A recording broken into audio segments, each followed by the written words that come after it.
This is just the final turn on protecting the reserve, helping nature out like we used to back in the day. Indigenous communities are in a race to protect themselves. They're bringing back a tradition that was banned for decades. We have to learn from our mistakes. Now we have to correct them. We got tea, get more back. I'm gonna need some more burners here, you guys. We've been invited to the Bridge River Indian Band, or Hoiston, about 300 kilometers north of Vancouver, where a big plan is unfolding. A diverse team of band members and provincial firefighters is gathering for something unusual. They're not going to stop a fire, they're going to start one with what's called a cultural burn or prescribed burn. So with that being said today, guys, safety is the number one thing for today. The threat of wildfire is always here and growing. Just last year, the community had to evacuate. So let's help each other out here. Let's get this done here so we can go to another community and keep doing this all around Lillooet so that when fire does come around, we don't have to worry about this kind of stuff anymore.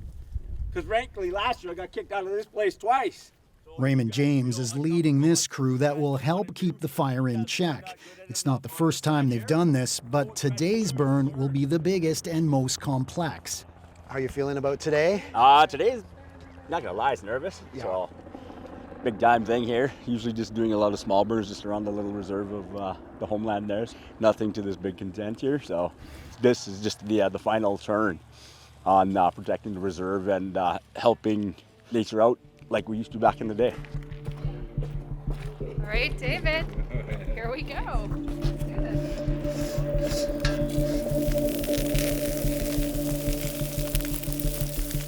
Today's conditions are perfect for a burn. The right temperature, winds, and humidity.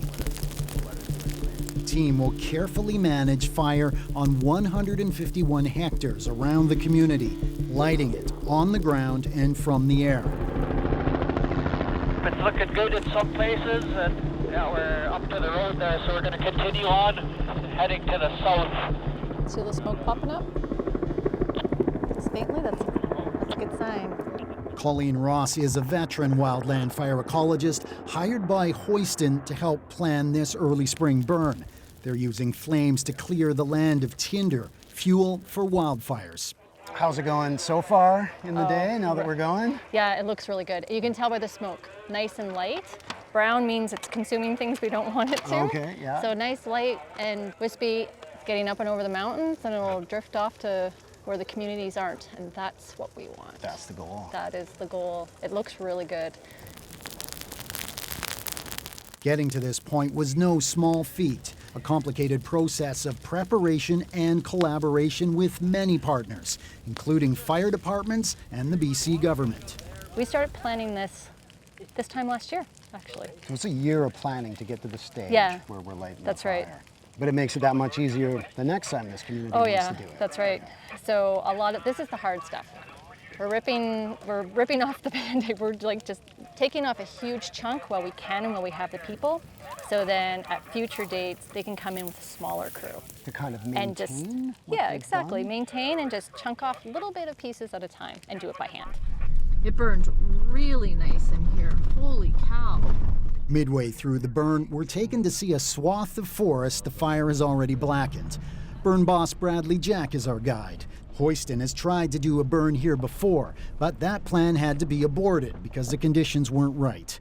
It's been 5 years now since that burn plan, and it's been on the back burner. There's a lot of coordination to pull this off. Yes, there is. There's a lot of coordination. It takes time.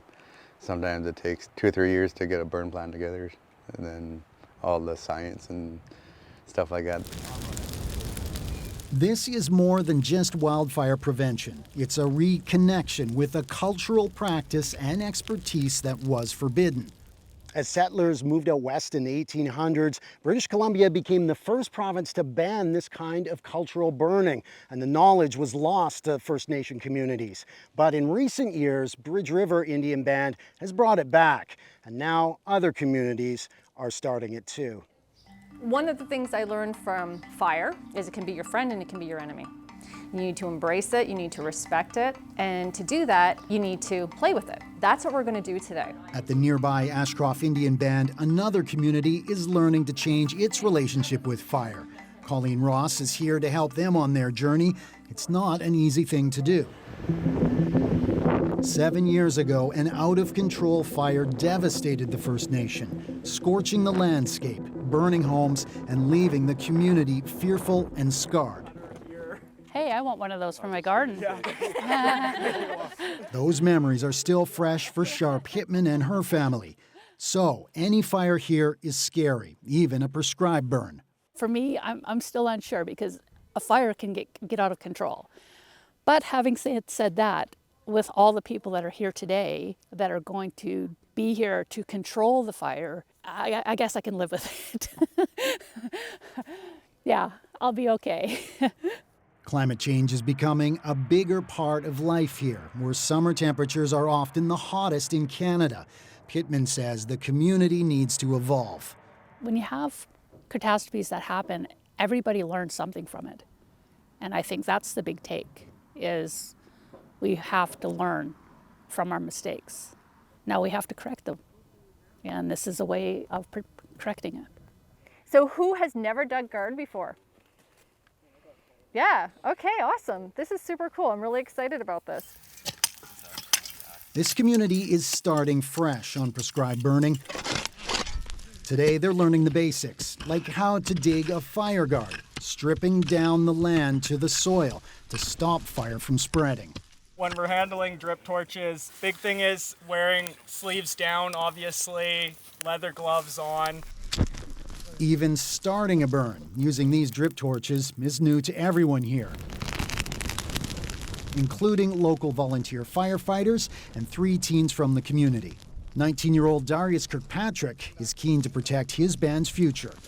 I like this, like how we're doing it on the land, so we can learn from it and live longer without having that problem or having that worry.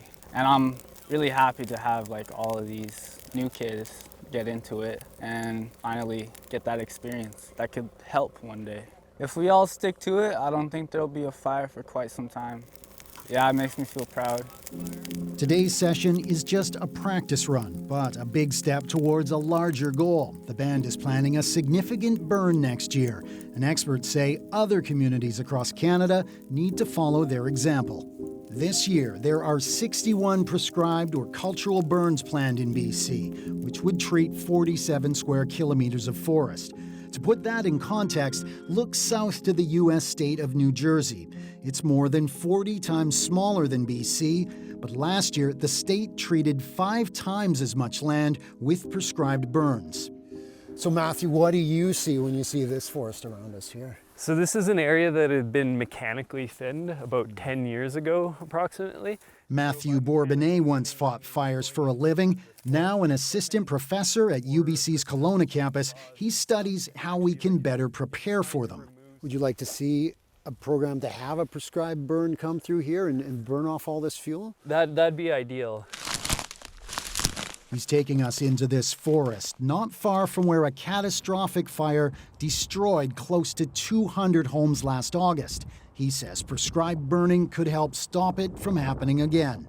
It's not something that we might do, it's something that we have to do. And we just haven't quite got there. And you say we have to do it. Why do we have to do it? So it's almost like, I don't want to say we're accepting the worst case scenario, but if we aren't moving more towards that proactive mitigation, we're just doing the same thing over and over and over again, and we're going to get the same outcomes. We're kind of setting ourselves up for potential for disaster. Yeah, pretty much. But getting here takes more than just funding and planning. He says people need to pressure governments to do more proactive work around their communities.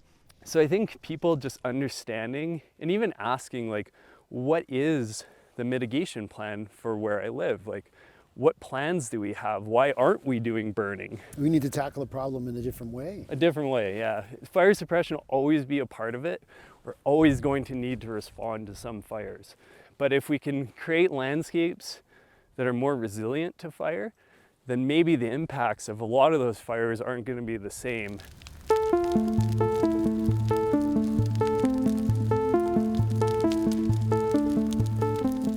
Back in Hoyston, the flames are now right behind homes, but under the careful control of the team. The burn is clearing the forest floor of so much fire fuel, and it's still intense. As we walked into the woods to get these images, we got a little too close. Awesome off. Right on, thanks a bunch there, bro. But Raymond James is pleased with the progress his crews have made. At the end of the day, you've burned off all of this fire fuel really close to these people's homes. Yes. So with that being said, it's better to do it now than have the summer weather, us out here at 50 degrees and trying to fight this fire when the flames are 4 times as high and the trees are all getting scorched. Better to do it now while we have control and can take control of the fire there. As evening approaches, fire has burned the land right around the community. Their homes now, hopefully, safer this summer, with plans to share what they've learned. We want to start doing this for other communities as well. How important is it to pass on that knowledge so that more communities can be protected? It's very important because, as you see, the fire's coming a lot sooner. Just mid-February, I was doing burns up in the reserve, and then mid-February, still winter. So times have changed, and the weather has too. The government nearly ended this traditional use of fire, but it's slowly returning at a time when it's more important than ever.